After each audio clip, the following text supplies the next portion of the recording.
आजकाल मेकअप आणि makeup artist ह्या दोन्ही गोष्टीचा क्रेज एवढा वाढला आहे ना, प्रत्येक मुलगी मेकअप आर्टिस्ट बनण्याचं स्वप्न बघते आणि तिला वाटतं की मेकअप आर्टिस्ट बनणं खूप जास्त चांगला बिझनेस आहे किंवा त्याच्यामध्ये जास्त एफर्ट्स आपल्याला द्यावे लागत नाहीत.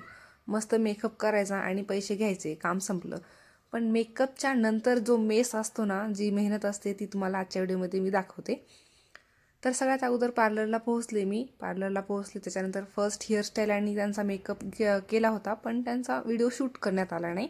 त्याच्यानंतर मग ही सेकंड हेअरस्टाईल आणि त्यांचा लुक कंप्लीट केला. त्यांना मेसी बन हवा होता.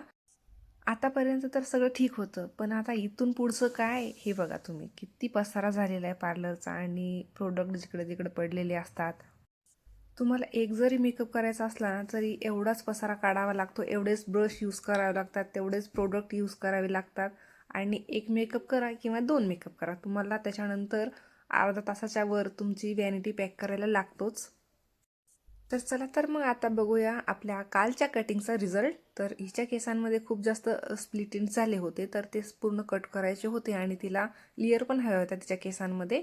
तर तुम्ही बिफोर आणि आफ्टरचा व्हिडिओ बघू शकता, रिझल्ट पण तुम्ही बघू शकता.